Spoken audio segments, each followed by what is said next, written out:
ரோஜாஸ் கிச்சனை நீங்கள் என்ன சப்ஸ்கிரைப் பண்ணலைன்னா சப்ஸ்கிரைப் பட்டனை கிளிக் பண்ணி பக்கத்தில் இருக்கிற பெல் ஐக்கானே கிளிக் பண்ணிக்கோங்க. அப்போ தான் எங்கள் வீடியோலாம் ஃபஸ்ட்டு பார்க்க. இன்றைக்கி நம்ம கிச்சனில் என்ன பார்க்க போகிறோம் அப்படின்னு பார்த்தீங்கன்னா மட்டன் கறி சாப்ஸ் தான் பார்க்க போகிறோம். அதுக்கு தேவையான பொருட்கள் பார்க்கலாம். 1/2 கிலோ மட்டன் எடுத்திருக்கேன்.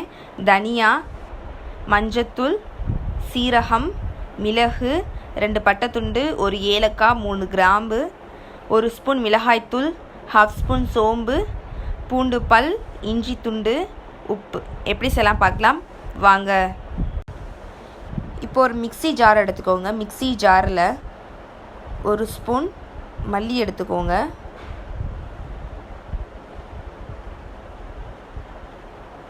இப்போ சீரகம் 2 ஸ்பூன் எடுத்துக்கோங்க. மிளகு 2 ஸ்பூன்,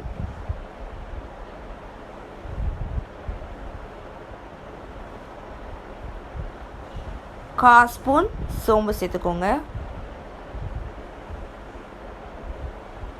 அடுத்து 2 துண்டு பட்டை, 3 கிராம்பு, 1 ஏலக்காய், இஞ்சி 1 துண்டு இந்த மாதிரி கட் பண்ணி வச்சுருக்கேன், 6 பல் பூண்டு. இதெல்லாம் இப்போ மிக்சியில் அரைச்சிடலாம். நான் அரைக்கையில் கொஞ்சம் தண்ணி ஊற்றிக்கிட்டேன், அப்போ தான் பேஸ்ட் மாதிரி வரும்னு. ஸோ பேஸ்ட் மாதிரி இந்த மாதிரி நைஸாக அரைச்சிக்கோங்க. குக்கர் எடுத்துக்கோங்க. குக்கரில் நல்லெண்ணெய் 5 ஸ்பூன் ஊற்றிக்கோங்க. நல்லெண்ணெய் எண்ணெய் காஞ்ச பிறகு நீங்கள் மட்டனை ஆட் பண்ணிக்கோங்க. இப்போ எண்ணெய் காஞ்சிருச்சு, மட்டனை சேர்த்துடலாம்.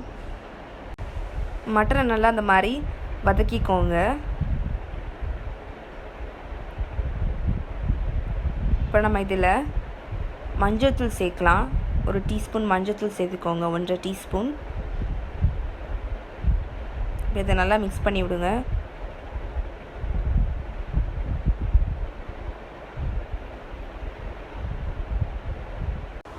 மஞ்சத்தூளை நல்லா மிக்ஸ் பண்ண பிறகு நம்ம மிக்ஸியில் அரைச்சி வச்சுருந்த மசாலாவை சேர்த்துடலாம்.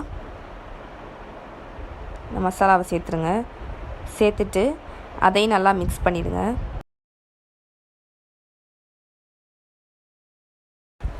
இப்போ மிளகாய்த்தூள் சேர்த்துக்கலாம். மிளகாய்த்தூள் நான் 1 ஸ்பூன் போடுறேன், நீங்கள் உங்கள் காரத்துக்கு தகுந்த மாதிரி போட்டுக்கோங்க. இப்போ இதெல்லாம் நல்லா மிக்ஸ் பண்ணிடலாம். இப்போ நம்ம அரைச்ச மிக்சியில் தண்ணி ஊற்றி இந்த மாதிரி நல்லா மசாலா எல்லாத்தையுமே இது பண்ணிவிட்டு இதில் ஊற்றிடலாம். நீங்கள் தண்ணி மூழ்கிற அளவுக்கு ஊற்றிக்கோங்க. நான் மசாலா வேஸ்ட் பண்ண வேணாம் அப்படின்னு சொல்லிட்டு மிக்சிலே தண்ணி ஊற்றி அதை நல்லா கழுவிட்டு ஊற்றிருக்கேன்.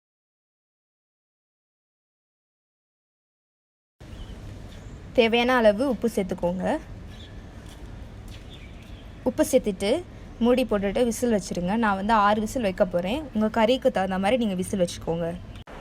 உங்களுக்கு குழம்பா வேணும் அப்படின்னு பார்த்தீங்கன்னா நீங்கள் இப்படியே ஸ்டாப் பண்ணிடலாம். நீங்கள் சாதத்தில் அப்படியே குழம்பா ஊற்றி சாப்பிடலாம். அப்படி இல்லை உங்களுக்கு கிரேவியாக வேணும் அப்படின்னா நீங்கள் இன்னும் கொஞ்சம் நேரம் நல்லா வற்ற விடணும். எனக்கு கிரேவியாக வேணும், ஸோ அதனால் நான் நல்லா வற்ற விட போகிறேன்.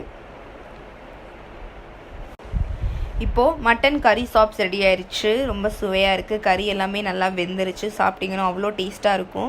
கண்டிப்பாக வீட்டில் ட்ரை பண்ணி பாருங்கள், உங்களுக்கும் பிடிக்கும். எப்படி இருக்குது அப்படின்னு சொல்லிட்டு கீழே கமெண்ட் பண்ணுங்கள். இந்த வீடியோ பிடிச்சிருந்தா லைக் பண்ணுங்கள். உங்கள் ஃப்ரெண்ட்ஸும் பார்க்கணும்னு நினச்சா ஷேர் பண்ணுங்கள். மறந்துடாமல் சப்ஸ்கிரைப் பண்ண கிளிக் பண்ணுங்கள்.